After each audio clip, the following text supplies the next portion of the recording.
How do, and welcome back to my Scrolls channel. I hope you enjoyed the Beginner's Guide series. If you're not a beginner to Scrolls, this is where you might start just enjoying watching some gameplay. And if you did follow my advice and you are a beginner and you've been playing some matches, saving some gold and improving your deck, hopefully by now you've got enough gold to finish out the deck with, well, it's never really finished, but to take it to that next level and get your Quakes, Fertile Soils and God Hands in there. So first thing we'll take out is the Champion Rings and the Bear Paws. So that's opened up a slot for a playset of 3. And we will stick in Fertile Soil straight away. Then we will take out the Binding Roots, because we can kind of use Dryadic Power as Binding Roots, and obviously they're good to use on your own creatures as well. That gives us 2 slots.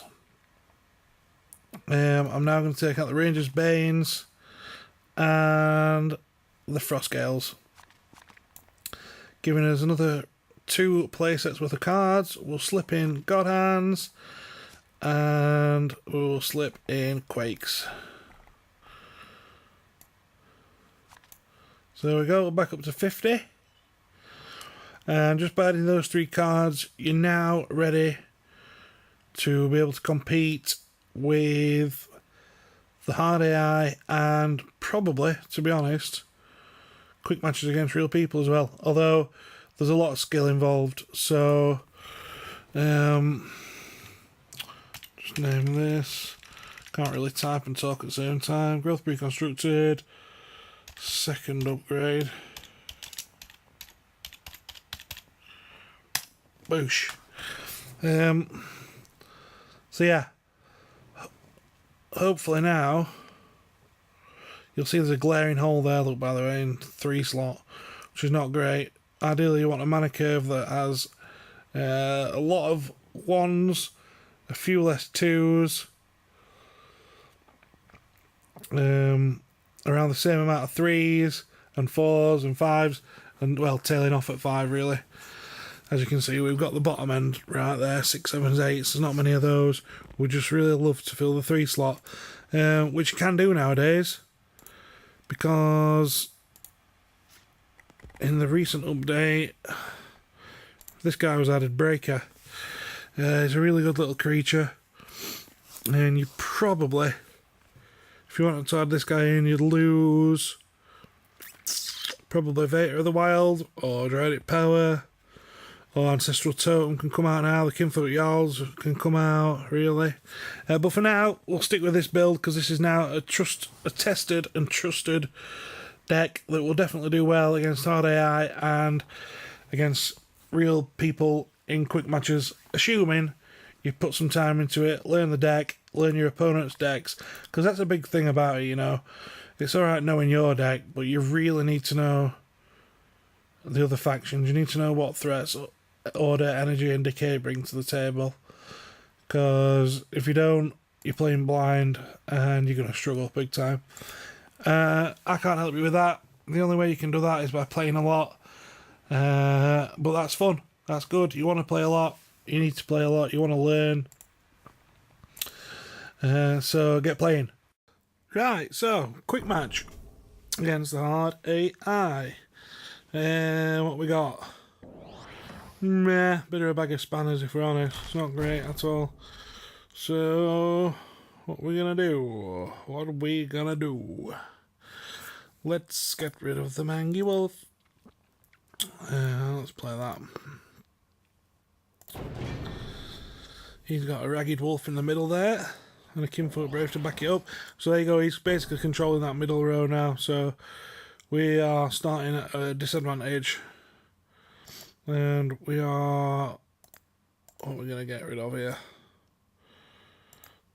Don't like it, but we're going to get rid of that. Place Sister down here. That can survive for 2 turns, hopefully. Don't Ragged Wolf it, don't Ragged Wolf it. That's all good. So sacrifice a Crimson Bull. We don't need 2 of those. We've got nothing to play.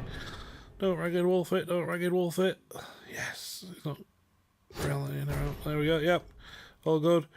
So we are now going to sacrifice. Probably afford to get rid of Brother. Fertile Soil, the Sister.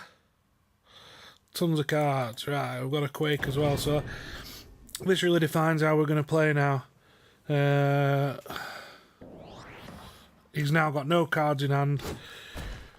We have got loads of cards in hand, and we have got a Quake. So what we're going to do is just keep sacrificing for resources until we get up to Quake level. Do we want to play? Yes, we want to play a veteran here, I think. No, we don't, because his Brave could then move down and put 2 damage on it, and then our Quake could finish it off. So I think what we're going to do is nothing. Don't need to do anything. Just let him do what he wants. Be nice if we played another Kinfolk Brave or something. Oh, lovely. Right, that's the end of your fun, buddy.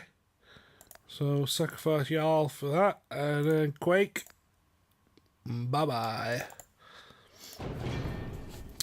So he's just left with his veteran on board. And we'll put pay to that with a Kinfolk Brave. Keep just sacrificing for... We don't really need resources now, so we'll go for cards. And we will play a veteran against his guy. And we will play a Invader of the Wild. Put there out of the way. So yeah, we've took damage to 4 idols, but we've now got a very commanding position. We're not particularly worried. So you can sacrifice early idol damage. You don't even mind if you lose two idols and half another one. As long as you keep 3 alive. That's all you need to remember. Now we're going to play Kinfolk Brave behind another veteran. And just put him there just to protect him in case he's got a Ragged Wolf knocking about. And we want all of those really. We're not too fussed about Ragged Wolf, so we'll go for scrolls there.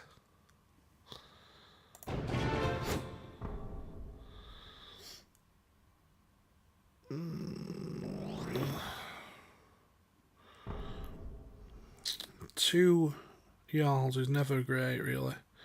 If we use Rallying and Crimson Bull, though, that would do 5. Yeah, that'll do it. It's nice. So we are having to use 2 cards here to get rid of 2 units, but that's you know, it's neither there here or there.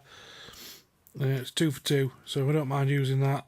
It seems a bit annoying having to use a Rallying just to activate 1 unit, and it is, but for the sake of board control, it's definitely worth it.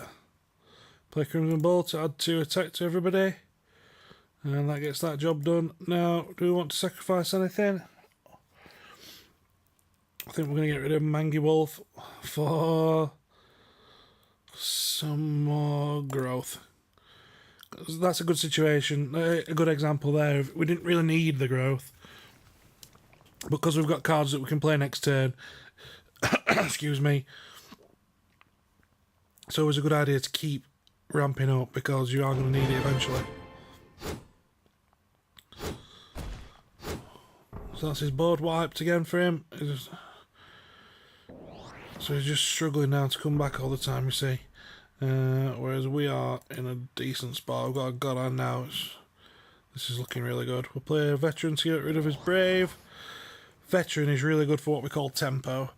It's putting a creature on the board for us. It's getting rid of a creature on the board for him. It's good for card advantage and tempo. It's just an awesome creature.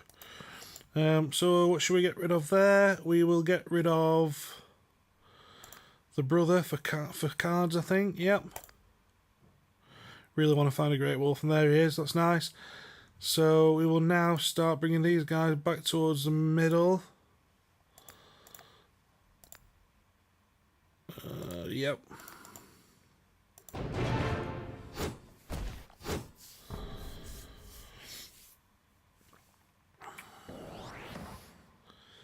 He's up to 8 resources as well now, which is nice for him. But as you can see, he's got 1 card. We've got 6 cards, so we've got a massive, massive advantage. We're going to start moving the veteran up towards the middle again.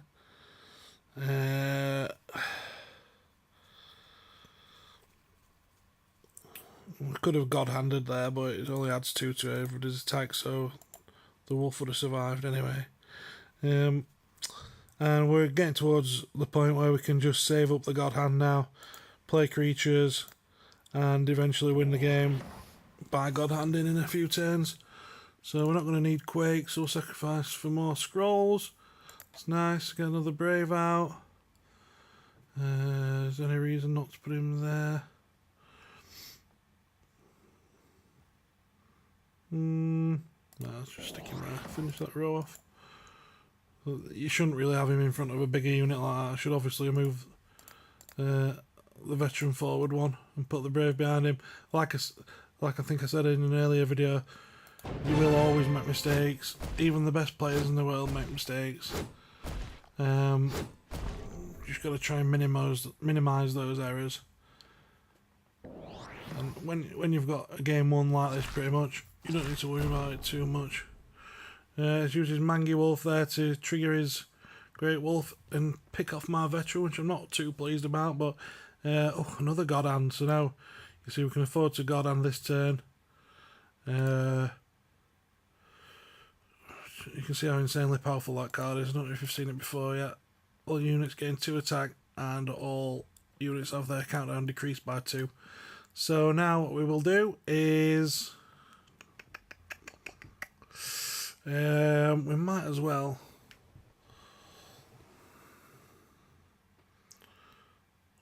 just not worry about it and just win the game next turn, really.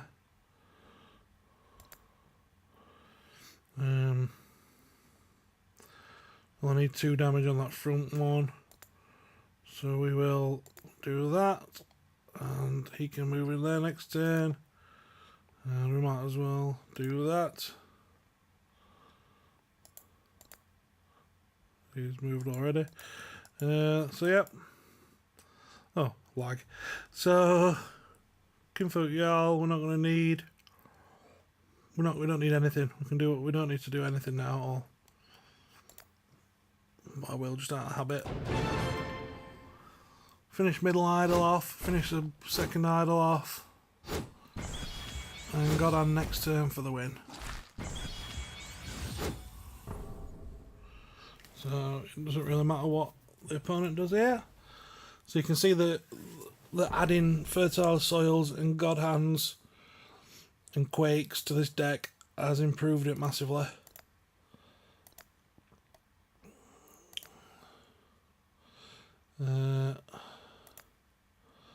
Could just rally in. Saves time. Good game, Mr. Hard AI. Thanks for coming. So yeah, you can see the power of the fertile soils, God Hands and Quakes there. That's another 160 gold in the bank for you. And yep. I hope you've enjoyed it. I hope you've got there with your decks now. If you've got any questions or comments, leave them in the comment section below. And we'll see you in a future video. Thanks a lot. Bye.